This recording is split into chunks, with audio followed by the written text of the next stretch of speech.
Hello, everyone, and welcome to the Southern Reads Podcast, the show where I talk about books and only books and everything book related. And today I am joined by Mr. Jay Jacobson. He is a funeral director, entrepreneur, and leadership voice shaped by moments where pressure, grief, and responsibility collide. He has testified before the United States Senate on funeral ethics and draws on decades of experience in disaster response, business ownership, and mentoring leaders to explore what leadership looks like when it actually matters. He is the author of Lead by Legendary Example, which is a story driven book on integrity, presence, service, and legacy in real world leadership. So today he's here to share a little bit more about his book, share the backstory behind it, and basically share all the details about the process and after that. So, Jay, thank you so much for taking time to come on the podcast today. I'm really excited and looking forward to our conversation today. It's good to be here with you, Noah. It should be a wonderful conversation. So, you work as a funeral director. You've had like multiple different careers and stuff. Tell me what led you to become an author and kind of influenced you to become one. Well, it's interesting because I never set out to write a book. That was not something that was even on my radar. But about 2 years ago, my wife went in for a routine knee replacement surgery and it went horribly wrong. And so I spent over the 18 months that followed, she had 12 major surgeries. And so I spent a great deal of time in waiting rooms, in hospital rooms, and trying to keep my daughters up to date in terms of what was going on. And so I started writing a journal and basically of minute by minute what the doctors were saying, what our thought process was in making decisions. And this went on for 18 months. And when I got done with it, I started reviewing it. And I started looking at it and I realized there's some very key elements in terms of decision making, communication, leadership that really could make the backbone for a really good leadership book. So at that point, I got in touch with a really good publishing company. They helped me refine it. They pointed out areas that we could expand and the areas that we could delete and all that good stuff. And when we got done, it became this book that is unlike most any other leadership book that you will see, just by the nature of how it was developed. It was developed around stories that shape leadership versus principles of leadership that are more abstract. This is very concrete in its nature, and we give you the story behind where those thoughts and those ideas came from.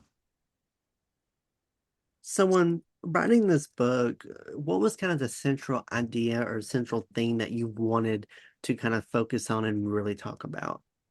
Well, I started looking at it from the eye of a grandfather sharing what he wanted to do with wanted to share with his grandsons. I've got two grandsons that are now age 7 and age 4. And what are the lessons that I would want them to learn, life lessons that even when I'm long gone, that I can impart to them, things that I can write down about how we think about things, how we treat people, how we react to the world around us. What are those basic pillars of leadership that make some people rise up and other people follow them?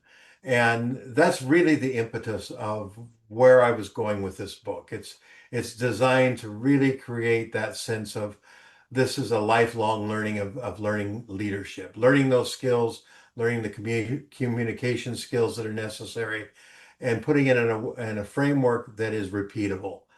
We spend two-thirds of the book talking about those pillars. We spend the last third of the book with a 10-week or 10 session course that anybody can use with a team to help build leadership skills within that team.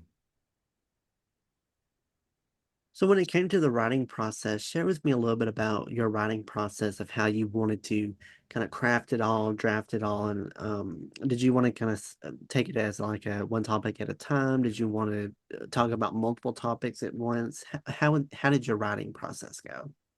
My my writing process was minute by minute. It was because of the nature of how it was being written in waiting rooms and in hospital rooms. It was literally a diary of what's going on. It was dealing with those critical decisions on an hourly basis. What are they telling us that has to be done? What are the problems we're dealing with? What are the possible solutions? What are the ramifications of those solutions? How are we going to think through the decisions we make? And when you're communicating with one daughter who is on the West Coast, one daughter that's in about 3 hours from where we were, and trying to do that in real time, it really truly became a minute by minute diary. It wasn't until after we got done that we started polishing the language. We started looking at how does this fit into more of a narrative versus a diary? How do we take those stories that we have been reflecting on, the lessons that we've learned, and form those into what makes sense in chapter by chapter? And it became apparent as we did this that we needed to go far before any of this started, because leadership skills and true legendary leadership isn't born in those moments of crisis. Those leadership pillars are etched minute by minute throughout your life. And for me, that leadership journey started when I was about age 9 with a paper route. I mean, it sounds like something very simple, but the skills that I learned in terms of being, having integrity, of being fully present and being true to your word, making sure they got their newspaper every morning, making sure that we got back and collected for the subscription cost, making sure we took care of accounting for the cost and the income from that small little business. All of those things started in building a foundation for leadership. And then you start moving forward in terms of other things, and working on farms, and eventually working in funeral service, and learning all those skills of day-to-day crisis, dealing with families who we're dealing with them on the worst week of their life. Their whole world has come crashing down. And so we learn to listen. We learn to be really present with the people that are in a room with us, to hear what they're saying and what they're not saying, to understand all that body language and all the tone, and how to process that, and how to help people walk through those critical moments. Was there anything difficult about the book that challenged you on writing it, or was it a very much an easy process for you? Um, Whenever you do something that's personal, it's not easy.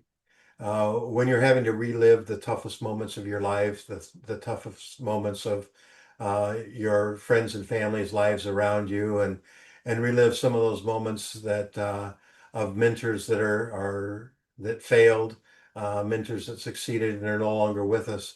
It can be very painful in terms of committing those memories onto paper. I had a lot of my friends said, we put out an audiobook, and they said, well, why didn't you narrate it yourself? And it became very obvious to me that wasn't something I was going to be able to do. It was too emotional. I was too close to it.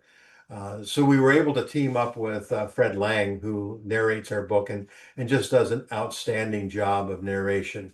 But even in that process, he would email me on a regular basis, and he would say, I understand why you didn't read this yourself. He says, there are sections of this I'm having to record 3, 4, 5 times because I can't get through it. But that's the emotional, heartfelt level at which I wrote this book. So you, as the reader, when you're reading it, you can actually feel what we're going through in the moment, and feel the weight of the decisions that are being made. And so it is a very different type of leadership book. Were there any stories in there that you were nervous about other people reading once the book was released, or did you have any prior experience of going out and kind of talking about the books and sharing about what you had been through, and then basically told other people about your story? It's always hard when you are writing truth. When you're writing the true facts about what your family situation is, the true facts of what your working situation was, you're talking about real people. And, I talk about my family. I'm from a very large family. I've got 5 brothers. I've got 10 aunts and uncles on one side and five on the other side. And I talk about the lessons I learned sitting around a Sunday dinner table between the two families. And when you're sharing those kind of stories and those kind of things that are happening, you worry about how that's going to be perceived by the family members who are reading about their own story. Because as individuals, we all have a different perspective on the same events. So even though we were at the same dinner table, they see something totally different than I saw. Now, as a young boy around this dinner table with 10 aunts and uncles, you watched a lot of personalities. You watched how they reacted with each other, the joy, the laughter, the jokes, the kidding, all of those things that brought life to that room. And then we flipped it around on the other side of the family. It was very stoic. And so when you would go to that Sunday dinner, it was you sat very straight in your chair and you didn't talk. The only talk that happened was more gossip than it was enjoyable conversation. And so when you share those kind of stories and you draw the differences between them, it can be hurtful to people that are reading that. We didn't mean to have it be hurtful in any sense of the word. It's just the reality of life. Some people, some families are different than others. And I got to see the best of both. And I got to learn from all of those people that sat around both sets of tables. And that's a very good story in terms of I compared it indirectly to A Tale of Two Cities. It was really two very different families. And so you contrast and you compare the two. And it makes a very interesting contrast in leadership style and family dynamics and understanding what's going on. So once the book was released, what was kind of the critical reception that you had received since the book has been out, and how did it feel to finally have these stories and have this book finally published and on shelves? It is almost surreal to think that the words that you have written are setting out there for somebody to read or listen to and learn from. I remember the first time I saw my book sitting on a shelf in a bookshelf and sitting beside other authors that I've read over the years. I'm a voracious reader or listener of audiobooks. And just to see my book sitting besides uh, people like Simon Sinek, uh, people like Jim Knight. Jim Knight's a very good friend of mine. He wrote a very nice piece for the cover of the book. Uh, but very influential people that are in the leadership arena. And here's my book, just my little old book sitting beside theirs. It's very humbling. Who were your biggest influences and inspirations you had when writing the book? Um, I think Jim Knight, who we've been friends for probably 15, 20 years now, was a very big inspiration. I got to meet him years ago at a professional conference, and he was talking about culture that rocks and how you establish culture in your workplace and how important that is. And we took a lot of those lessons back to my own workplace and started integrating them and we've stayed in touch over the years. But just to watch what he's been able to do, he was very big in Hard Rock Cafes. He was one of their highest training directors and very innovative gentleman. But he's probably been the biggest influence in terms of writing. I've learned a lot from Simon Sinek.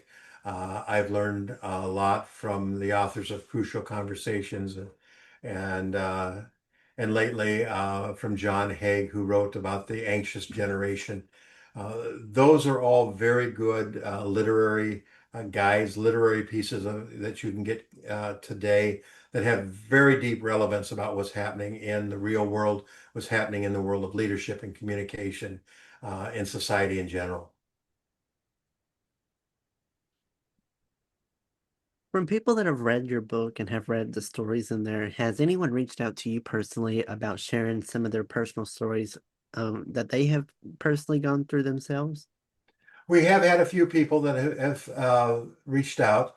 A lot of people are touched by particularly the stories that center around funeral service. We have a lot of people out in the funeral profession that identify very closely to the stories that come along that. I had one of the lobbyists that was involved with the National Funeral Directors reach out to me, and he shared some more materials with me from a time that we talk about in the book, and reflecting back about those 36 hours we spent leading up to the Senate hearings. Um, but yeah, it's touched a lot of people. A lot of people identify with it. I've had some of my former coworkers that have reached out to me and thanked me for writing the book because they lived a lot of the experiences, and it's refreshing to see how that's resonating with them.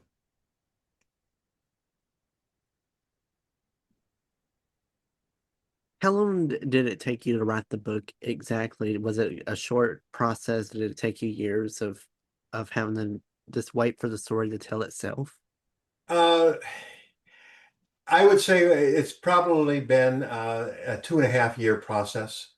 Like I said, it started with my wife being in the hospital and just the foundation of all those stories and then pulling them all together. But the process after we had all that, the foundation written, was about 3 to 4 months of putting that information together, organizing it, cleaning up the grammar, cleaning up the punctuation. And I was never a great English student in high school. My English teacher, if she were still alive, would be rolling over in her grave because she's going, I can't believe little Jay has written a book, and it actually got published because he couldn't write a sentence or spell his spelling list. So don't let that stop you. If you got a story to tell, uh, start writing. With what we have in terms of tools today, with spell check and grammar check and AI and all the tools that are out there that can help you tell your story, don't be afraid to sit down and start. Start writing some notes, start putting something on paper, and let it go and just record some of those things with the idea of making history for the future. There's a lot of things happening, and our history is moving so quickly, and our knowledge base is moving and growing so quickly that if we don't take the time to write the stories of what's happening today, the stories of our lives, ourselves, those are going to be lost forever. There's just so much new information crowding out those things. Looking ahead, what are some big goals that you have going forward about writing? Do you think you or would write more books about personal stories, or have you seen this as kind of like, I've done it, I've experienced it, I don't think I'll do it again? I've actually written the second book already. It has not been published. It's still sitting on my computer, but I had it written before we actually finished publishing this book, because there were enough stories that fit outside of the scope of what we were doing with this book that I felt I wanted to share.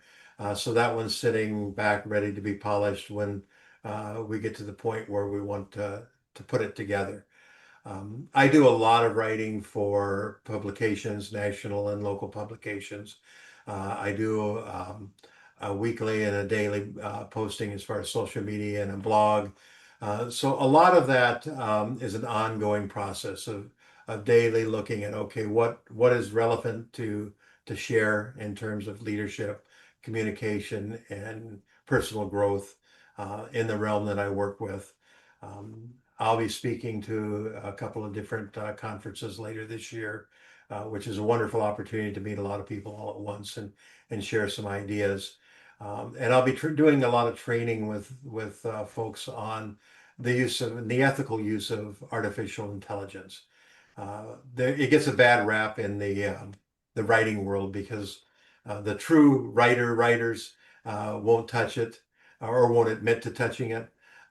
But so many stories get lost because people aren't gifted writers, but they have great stories. That if we can give them tools like AI and help them commit, create their stories and help the AI then take their stories and polish it into something that is usable, then we've done a service to the world in general, just because those stories don't get lost.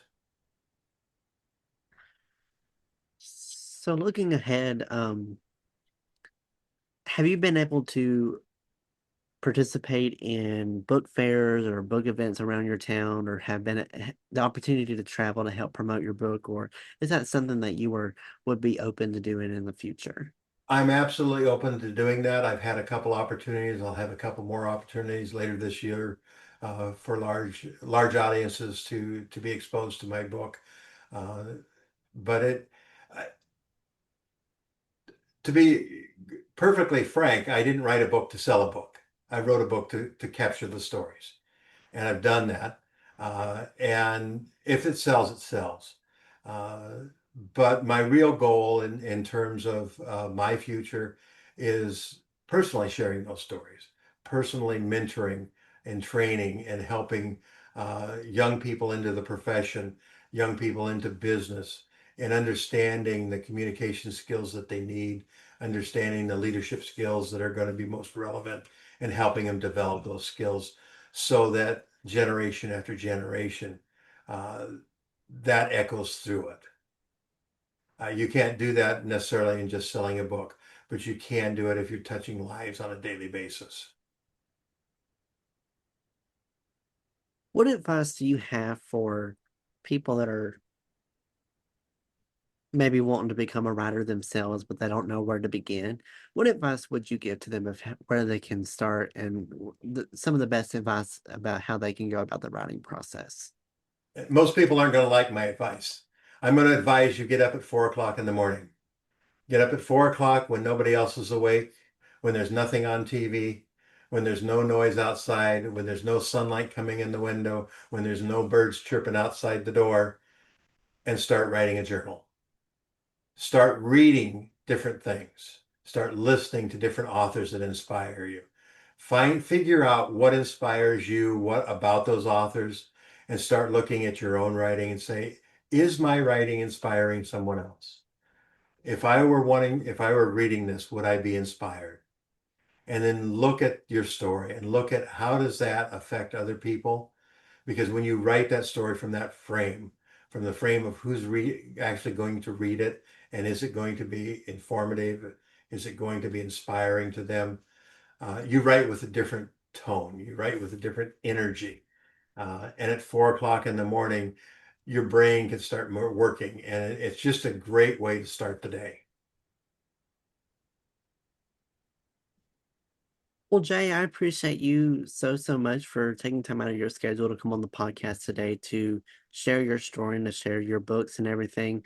Um, when people read the books, one last question is, what is the big key takeaway that you want people to walk away from when they read your book? And what's kind of the big overall lesson that you want them to get from? I think if there's one pillar that we need to focus on, it's the pillar of being present. And in our society right now, that is a skill and a pillar that is rapidly disappearing.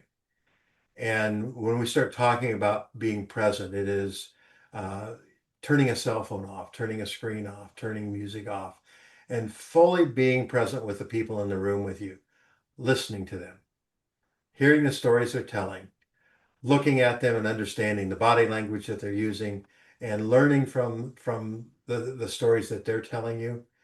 Uh, we have a huge crisis in our world right now with young people coming into the workforce that have spent their whole lives on cell phones, have spent their lives on screens, particularly between the age of 13 and 22.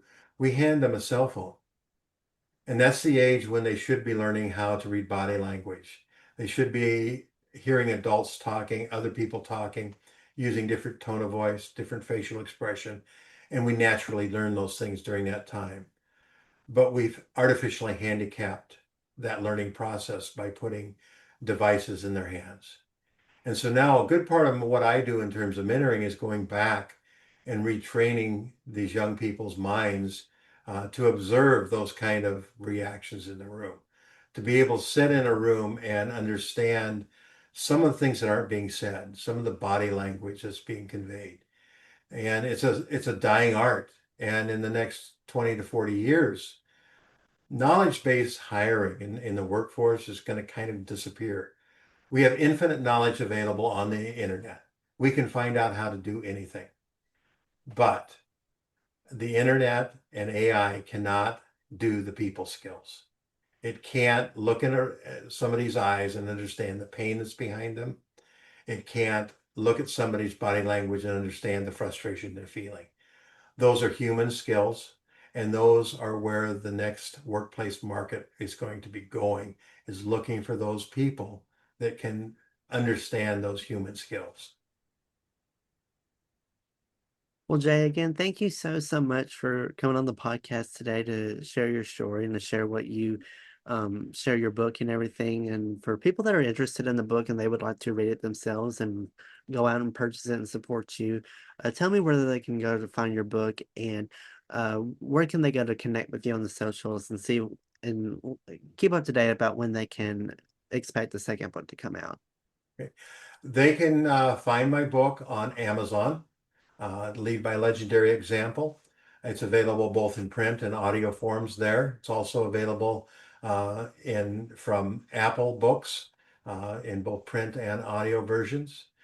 You can reach out to me on my social media pages. I'm on LinkedIn, and that's Jacobson Professional Staffing is my professional page.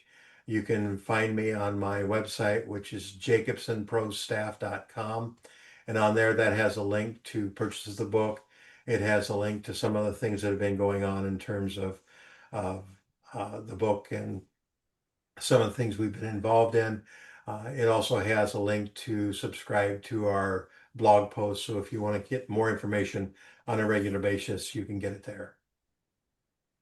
And I will put all these links in the description box below. His website, socials will be all down there for you guys to find. So feel free to go check him out and support him. Feel free to follow the podcast on the socials. You can reach out to me on Instagram and TikTok at Southern Reads. You can also find me on Facebook, Twitter, and YouTube at Noah's Podcasts. And you can also connect with me on LinkedIn. It's just my first and last name, Noah May, on there. And you can also follow the podcast or follow me on Goodreads, Fable, Storygraph, Margins. Those are the four main ones I'm on. I'll put links to where you can to those accounts down below because the username name is kind of confusing. So I will put links to there. It'll take you right to my profile. Feel free to just check all this out on the website too, noahspodcast.com. And I appreciate you all so much for tuning in today's episode. As always, if you enjoyed it, feel free to subscribe and follow so that you'll get notified of when new episodes come out in the future. Hope you all have a great rest of your day. Be safe, and I will see you in the next episode of Southern Reads.